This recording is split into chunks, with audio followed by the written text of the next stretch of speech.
Hi friends, welcome to IVL academy. మీరు English పేపర్లోని English వాక్యం చదువుతారు, పదాలు తెలుసు, కానీ వాక్యం అర్థం ఆగిపోతుంది. ఎందుకు? వాక్యంలో in, on, at, of, to, with, by, under ఇలాంటి చిన్న చిన్న పదాల దగ్గర మీకు వాక్యం ఆగిపోయినట్టు అనిపిస్తుందా? ఇవి ఎందుకు వస్తాయి? వీటిని మార్చితే ఏమవుతుంది? ఇవి లేకుండా వాక్యం రాయలేమా? ఈ వీడియోలో నేను గ్రామర్ రూల్స్ చెప్పను, నేను టేబుల్స్ చెప్పను. నేను మీకు ఒకటే నేర్పుతాను, ఇంగ్లీష్ సెంటెన్స్ ఎలా ఆలోచిస్తుంది. Prepositions are not words to remember, they are positions to understand. ఈ ప్రిపోజిషన్స్ అనేవి స్థానాలు, పొజిషన్స్. వాటిని అర్థం చేసుకోవాలి అంతే తప్ప వాటిని గుర్తు పెట్టుకోకూడదు. చాలా మంది గుర్తు పెట్టుకోవడానికి ప్రయత్నిస్తూ ఉంటారు. మీరు గుర్తు పెట్టుకున్నంత కాలం మీరు కన్ఫ్యూజ్ అవుతూనే ఉంటారు. కాబట్టి ప్రిపోజిషన్స్ అనేవి వాటి యొక్క స్థానాలను అర్థం చేసుకోవాలి. అసలు ప్రిపోజిషన్స్ అంటే ఏంటి? ఒక పదం లేదా ఒక చర్య లేదా ఒక ఆలోచన ఇంకొక పదంతో ఉన్న స్థానం, సంబంధం, కారణం చూపించే మాట. అంటే ఎక్కడ, ఎప్పుడు, ఎలా, ఎవరి వల్ల, దేని వల్ల, దేనితో, ఈ ప్రశ్నలకు సమాధానం చెప్పేవే ప్రిపోజిషన్స్. సెంటెన్స్ లో ప్రిపోజిషన్ ఎక్కడ ఉంటుంది? ఇది చాలా ముఖ్యమైన విషయం. ఒక వాక్యంలో సబ్జెక్ట్ ఉండి వెర్బ్ ఉంటే అది కోర్ సెంటెన్స్ అవుతుంది, ముఖ్యమైనటువంటి వాక్యం అవుతుంది. ఒక వాక్యంలో ప్రిపోజిషనల్ ఫ్రేజ్ ఉంటే దాన్ని అటాచ్మెంట్ అంటాం. మనం గతంలో చెప్పుకున్నాం. ప్రిపోజిషన్ తో ఒక ఫ్రేజ్ మొదలైతే దాన్ని ప్రిపోజిషనల్ ఫ్రేజ్ అని చెప్పుకున్నాం.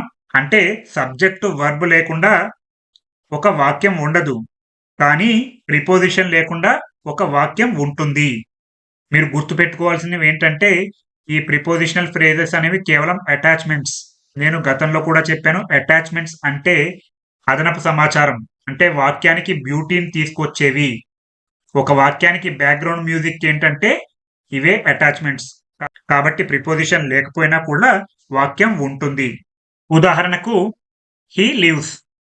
ఇక్కడ హీ అనేది సబ్జెక్ట్, లివ్స్ అనేది వెర్బ్. అతను నివసిస్తాడు లేదా అతను నివసిస్తున్నాడు. ఇది పూర్తి వాక్యం, సబ్జెక్ట్ ఉంది, వెర్బ్ ఉంది. ఇప్పుడు దీనికి ఒక అటాచ్మెంట్ యాడ్ చేద్దాం. ఇన్ హైదరాబాద్. సింపుల్ గా రాస్తున్నాను, హెచ్వైడి అని. హీ లివ్స్ ఇన్ హైదరాబాద్ అంటే అతను హైదరాబాద్ లో నివసిస్తున్నాడు. ఇన్ హైదరాబాద్ అనేది ప్లేస్ అటాచ్మెంట్. ఇక్కడ ఇన్ హైదరాబాద్ అని తీసేసినా కూడా వాక్యం యొక్క అర్థం మారదు, కానీ క్లారిటీ తగ్గుతుంది, స్పష్టత తగ్గుతుంది. హీ లివ్స్ అంటే అతను నివసిస్తున్నాడు. మనం ఎక్కడ అని అడిగితే అప్పుడు ఇన్ హైదరాబాద్ అని రాయాలి. అలాంటప్పుడు ఇక్కడ ప్రిపోజిషన్ రాయాల్సి ఉంటుంది. He lives in Hyderabad. అలాగే ఇంకొక వాక్యం తీసుకుందాం. He short. హీ అనేది ఇక్కడ సబ్జెక్ట్, సాట్ అనేది వెర్బ్. అతను కూర్చున్నాడు. ఇక్కడ మనకు ప్రిపోజిషన్ లేకపోతే వాక్యం ఎలా ఉంటుందో చూద్దాం. హీ సాట్ చైర్ అని రాద్దాం సింపుల్ గా. ఇక్కడ చైర్ అని రాసాం. హీ సాట్ చైర్ అంటే ఇది మీనింగ్ లెస్. కాబట్టి మనం ఇక్కడ ఏం రాయాలి? కుర్చీతో అతనికి ఉన్నటువంటి సంబంధం ఏంటి? పైన కూర్చున్నాడా, లోపల కూర్చున్నాడా, దగ్గర కూర్చున్నాడా, రిలేషన్ చెప్పాలి. He sat on the chair, ఇది రాయాల్సి ఉంది. అంటే ఇక్కడ ఆన్ అంటే సర్ఫేస్ రిలేషన్, అంటే దాని మీద కూర్చున్నాడు. సర్ఫేస్ అంటే ఉపరితలం. ఆ కుర్చీ మీద కూర్చున్నాడు. కుర్చీతో అతనికి ఉన్నటువంటి సంబంధమే మనకి ఇక్కడ ప్రిపోజిషన్ గా రాయాల్సి ఉంటుంది.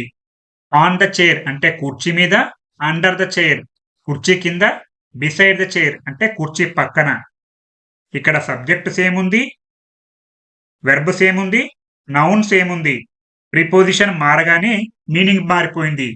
ఆన్ రాస్తే కుర్చీ మీద కూర్చున్నాడు, అండర్ రాస్తే కుర్చీ కింద కూర్చున్నాడు, బిసైడ్ రాస్తే కుర్చీ పక్కన కూర్చున్నాడు. Change the preposition, you change the picture. మనం ప్రిపోజిషన్ మారిస్తే అక్కడ ఉన్నటువంటి పిక్చరే మారిపోతుంది, అంటే దాని యొక్క మీనింగే మారిపోతుంది. ఇక్కడ బిగినర్స్ ఎక్కువగా చేసే మిస్టేక్ ఏంటంటే ఒక ఉదాహరణతో తెలుసుకుందాం. He is married with her. ఆమెతో అతను పెళ్లి చేసుకున్నాడు. తెలుగు ఇన్‌ఫ్లూయెన్స్ ఎక్కువగా ఉంటుంది. ఇలాంటి ప్రిపోజిషన్స్ రాస్తూ ఉంటే. ఇక్కడ ఇది తప్పుగా ఉంది. దీన్ని కరెక్ట్ ఎలా చేయాలంటే he is married to her అని రాయాల్సి ఉంటుంది. ఇక్కడ టు అనేది రైట్ ప్రిపోజిషన్. మ్యారీడ్ అనేది ఒక స్థితి. రిలేషన్ చూపించడానికి ఇంగ్లీష్ టు రాయాల్సి ఉంటుంది. విత్ అంటే కంపానియన్‌షిప్ కోసం. ఇక్కడ టు అనేది రాయడమే కరెక్ట్. అలాగే ఇంకొక ఎగ్జాంపుల్ చూద్దాం. హి డిస్కస్డ్ అబౌట్ ది ఇష్యూ. ఇక్కడ కూడా తెలుగు ఇన్‌ఫ్లూయెన్స్ ఉంటుంది. హి అంటే అతను సబ్జెక్ట్, డిస్కస్డ్ చర్చించాడు, అబౌట్ అంటే తెలుగులో ఏంటి గురించి. దేని గురించి?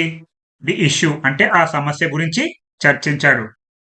చాలా మంది తెలుగు మీడియంలో చదువుకున్నటువంటి వాళ్ళందరూ ఇలానే మాట్లాడతారు, ఇలానే రాస్తారు. నేను ఇది గతంలో కూడా చెప్పాను. ఇలా రాయకూడదు.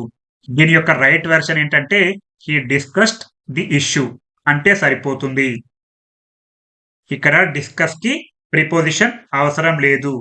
అన్నెసెసరీ ప్రిపోజిషన్ మీనింగ్ ని హెవీ చేస్తుంది. ఇలా మాట్లాడినా కూడా తప్పే అవుతుంది. డిస్కస్ మీనింగ్ ఏంటంటే టాక్ అబౌట్ అంటే దాని గురించి మాట్లాడడం. మళ్ళీ మనం డిస్కస్ అబౌట్ అంటే టాక్ అబౌట్ అనే అర్థం వస్తుంది. కాబట్టి మనం డిస్కస్ అంటేనే టాక్ అబౌట్. మళ్ళీ డిస్కస్ అబౌట్ అని రాయకూడదు. Some verbs hate prepositions. ఇలాంటి డిస్కస్ అనే కొన్ని వర్బ్స్ ప్రిపోజిషన్ ని హేట్ చేస్తాయి. అంటే కొన్ని వర్బ్స్ కి ప్రిపోజిషన్స్ నచ్చవు. చాలా మందికి ఇన్, ఆన్, ఎట్ ఈ ప్లేస్, టైం కన్ఫ్యూజ్ చేస్తూ ఉంటాయి.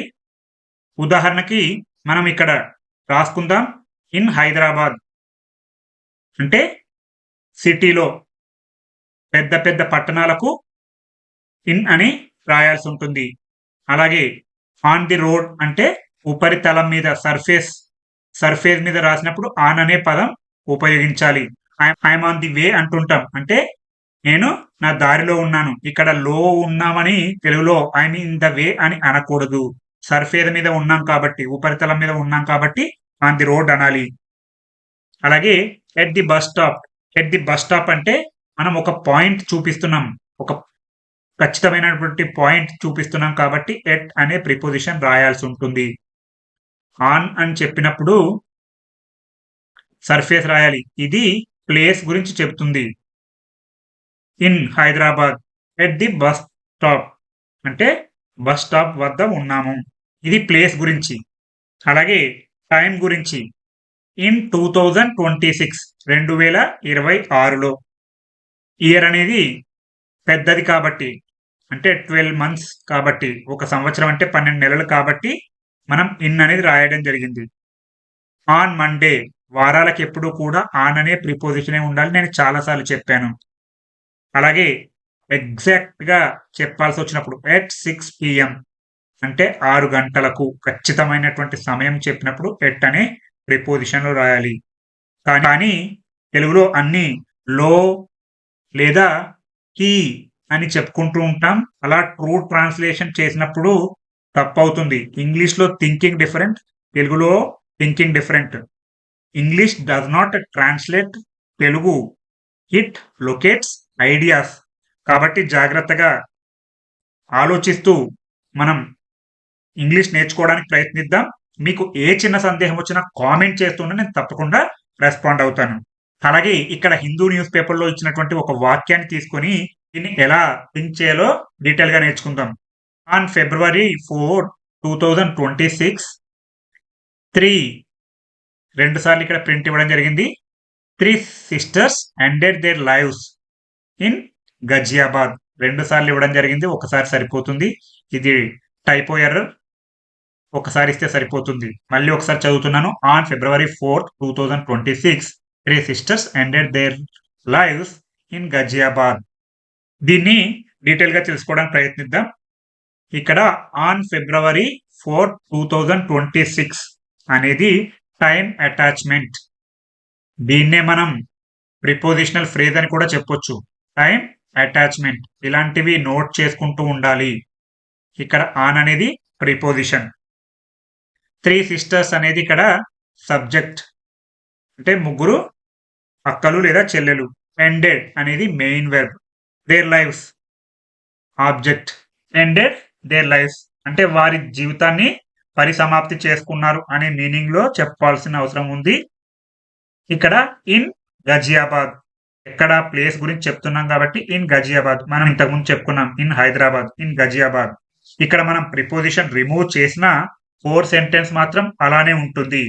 ఉదాహరణకు ఆన్ ఫిబ్రవరి 4, 2026 తీసేసినప్పటికీ, అలాగే ఇన్ గజియాబాద్ తీసేసినప్పటికీ 3 సిస్టర్స్ ఎండెడ్ దేర్ లైవ్స్ అని చెప్తే దాని మీనింగ్ ఏం మారదు. కానీ ఈ వాక్యానికి ఎక్స్ట్రా ఇన్ఫర్మేషన్ ఇస్తుంది, అదనపు సమాచారం ఇస్తుంది. ఏంటి? Time attachment.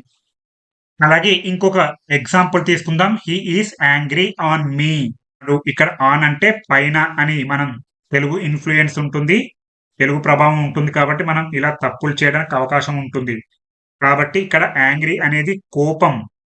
కాబట్టి ఇక్కడ యాంగ్రీ అనేది ఒక ఎమోషన్. కాబట్టి English uses with not on. మనం ఏమని రాయాలంటే he is angry with me అని రాయాల్సి ఉంది. He is angry on me అని రాయకూడదు. ఈ యాంగ్రీ అనేది ఒక ఎమోషన్ కాబట్టి మనం విత్ మీ నాతో కోపంగా ఉన్నాడు మనం ట్రూ ట్రాన్స్లేషన్ చేయలేము. మీకు ఒక క్వశ్చన్ రావచ్చు, how to identify prepositions while reading. చదువుతున్నప్పుడు ప్రిపోజిషన్ ని ఎలా ఐడెంటిఫై చేయాలి? ఒక వాక్యంలో ఒక భాగాన్ని తీసేసినా కూడా మీనింగ్ మారకపోతే ఆ తీసేసిన భాగాన్ని అటాచ్మెంట్ అంటాం. ఒకవేళ గనక మీనింగ్ మారిపోతే ఆ తీసేసిన భాగమే కోర్ సెంటెన్స్ అవుతుంది, అంటే ముఖ్యమైనటువంటి వాక్యం అవుతుంది. మీరు చివరిగా ఇక్కడ అర్థం చేసుకోవాల్సింది ఏంటంటే prepositions show relation not action. అవి సంబంధాన్ని మాత్రమే చూపిస్తాయి, చర్యలను కాదు. అవి కేవలం అటాచ్మెంట్స్, నాట్ ఇంజిన్స్. మీరు తప్పు ప్రిపోజిషన్ రాస్తే తప్పు మీనింగ్ వస్తుంది. Don't translate Telugu to English. Always locate idea not word. మీరు ఇక్కడ గుర్తు పెట్టుకోవాల్సింది ఏంటంటే grammar is structure, prepositions are direction. కేవలం అవి దిశను చూపిస్తాయి అంతే. మీరు ఇప్పటి వరకు ఇంగ్లీష్ వర్డ్స్ నేర్చుకున్నారు. ఇప్పటి నుంచి ఇంగ్లీష్ కనెక్షన్స్ చూడడం మొదలు పెడతారు. ఈ సిరీస్ స్పీడ్ కోసం కాదు, క్లారిటీ కోసం. ఇలా మరిన్ని వీడియోలు చేస్తూ మీకు ఇంగ్లీష్ మీద పట్టు వచ్చేలా నేను ఇలా సిరీస్ ని కంటిన్యూ చేస్తూ ఉంటాను. మీకు ఎక్కడ ఏ చిన్న సందేహం వచ్చినా కామెంట్ చేస్తూ ఉండండి, నేను తప్పకుండా రెస్పాండ్ అవుతాను. మీకు ఈ వీడియో కనుక నచ్చినట్లయితే లైక్ చేయండి, షేర్ చేయండి మరియు సబ్స్క్రైబ్ చేయండి.